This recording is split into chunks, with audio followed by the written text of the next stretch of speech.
When you look at the Pittsburgh Steelers, they're 5-2 right now. They brought in a couple of quarterbacks and said, we're going to play Fields because Russ is dealing with the calf. Now we're going to switch back to Russell Wilson, and they're winning no matter what they do. It's phenomenal. We talked about something in the pregame this reminds me of. The stability versus the chaos. The stability of the Pittsburgh Steelers versus the chaos of the Jets. So we finally got to see Russell Wilson make his first start for the Pittsburgh Steelers, and it was everything anyone could have asked for and more. This was a big game between two teams that made big changes this week.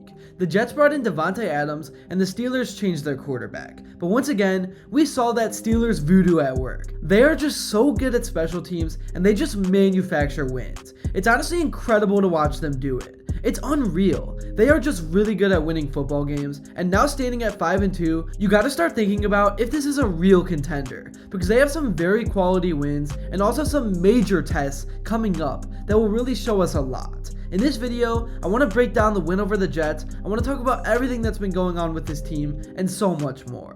But before I begin, I would really appreciate it if you would drop a like and subscribe. It only takes 5 seconds, plus you can always change your mind. We are on the road to 40k subscribers, and with your support, I believe we can get there super fast. Alright, so let's dive into the details of this impressive Steelers victory over the Jets. The final score was 37-15, but that doesn't tell the whole story. This game was a tale of two halves, with the Steelers struggling early before finding their rhythm and dominating the second half. Russell Wilson's debut was nothing short of spectacular. After a shaky start that had some fans calling for Justin Fields, Wilson settled in and showed why Mike Tomlin made the right call. He finished the game with 264 passing yards, breaking a franchise record for the most passing yards by a quarterback in their first game with the team. Wilson threw for 2 touchdowns and added another on the ground, proving he still has that dual threat ability that made him a star back in Seattle. One of the most exciting aspects of Wilson's performance was his connection with George Pickens. These two seemed to be on the same wavelength all night,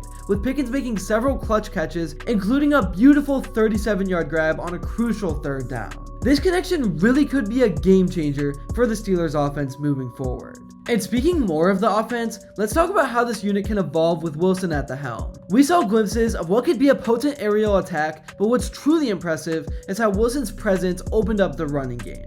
Najee Harris had a monster night, rushing for 102 yards on 21 carries. This balanced attack is exactly what the Steelers need to keep defenses guessing and sustain long drives. But getting back to the recent game, how did the Steelers defense handle the Jets' star-studded receiving core? With the addition of Davanate Adams, many thought Pittsburgh might struggle, at least a little bit, but once again, the defense rose to the occasion. They held the Jets to just 15 points and forced 2 turnovers. Joey Porter Jr. and Dante Jackson had their hands full, but they more than held their own against what is now all of a sudden one of the league's most talented receiving groups. The coaching in this game also deserves a ton of credit.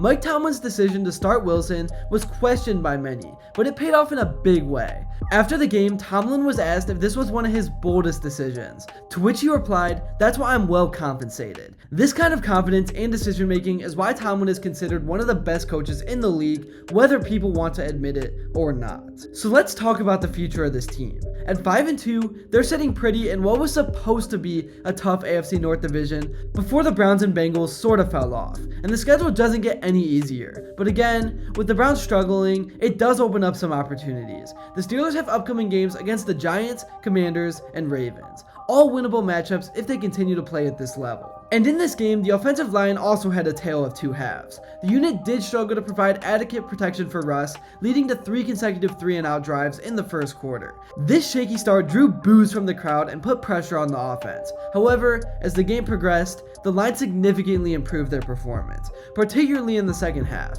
They managed to get their act together, which led to a solid ground game and better protection for Wilson to hit his receivers downfield. This was crucial in allowing the Steelers to score 31 unanswered points to secure a 37-15 victory. The offensive line's enhanced performance in the later part of the game was impressive to watch, considering the unit has been decimated by injuries, with tackle Dan Moore Jr. being the only lineman to play in all 7 games of the season. Their ability to adjust and provide better protection was a key factor in Wilson's successful debut, as he finished with 264 yards and 2 touchdowns, leading the Steelers offense that generated a season-high EPA per passing play. Just for Russell Wilson in general, it was great to see him play well, because the last 2 years have not been good to him, to say the least. And after a few bad drives early in the game, the Boo Birds and Justin Field chants were already out. To me, Steelers fans are way too impatient. I don't want to rip on Steelers fans, but I saw so many people wanting to get rid of Mike Tomlin so early, and now this. You guys just don't give any time, and I don't want to call anyone spoiled, but every now and then, some Steelers fans really act that way. But it's not everyone, and as I talked about, Russ bounced back, and the Steelers scored 37 freaking points. If the Steelers can score 30 points per game, they will make a Super Bowl run, because their defense and special teams unit is just so good. I thought he was excellent, Mike Tomlin said. I thought he got better as the game went on, but I'm not surprised by that. It has been a while since he's played some ball, but I thought he settled in, knocked the rust off, and distributed the ball around and played well. Throwing that first touchdown on George was the moment I was like, alright, there's going to be a lot more of these, Wilson said. I believe just sometimes it takes that first home run, that first double off the wall, whatever it may be. Obviously it's October, so I'm talking baseball. But I just think when you put all the hard work in, and guys are doing the work, at some point, it's going to turn in your favor. And it did tonight. We did a great job, and I'm excited about our football team. Here is more of what Russ had to say about his performance in the post-game interview. It's been a while. It's just been 6 weeks from really playing. And I'm just grateful for my teammates, man. These guys did so much. They did so well. We all just gave our all. Defense was lights out. Being locked in the moment of time of saying, this is my first game here, man. How special is this, man? I thank God for it. Anyways, going back to the defense, which had an incredible performance, one play that really stood out was Beanie Bishop picking off Aaron Rodgers. He put his arms out perfectly, covering the window that Rodgers was trying to slip the ball into. He flipped his hips perfectly to clog up the throwing lane, and we all know A-Rod doesn't typically make bad mistakes. This was just a Pittsburgh defensive special. So overall, the Steelers are now 5-2. Before the season started, I emphasized how important starting strong would be since all the AFC North games come towards the end of the season. And with the Giants coming up next week, I'm not going to count anyone's chickens before they hatch, but it's looking like this team is going to be 6-2, which is way beyond exceeding expectations. Here is more of what some of the other players had to say in their interviews. They played a lot of man-on-man situations. You know, when you get those situations, you gotta most definitely capitalize. Learn about Russ, just the way that it seemed like he settled in, especially in the second half? Yeah, like I said, like previous in the week, a guy going to back-to-back Super Bowls, you know, he knows when guys are blitzing. His cadence is a little more dominant with guys jumping off sides, you know what I mean? But like I said, on third down and second down, they play a lot of man-on-man, and we took opportunities. And the quality of play, thought we got stronger as the game went on in all three phases. Man, we made plays in all three phases. Last night we talked about 8-player performance, particularly on stages such as this, primetime television and so forth. That's an awesome evening, man, for him to get his first 2 interceptions versus a gold jacket guy like Aaron Rodgers, man. We're just appreciative of the work that was done tonight to make the night what it was. Hopefully there's growth in this as we move forward, man, but it's good to get a win. We had a couple of injuries. Davanate Adams had a knee injury, wasn't able to return.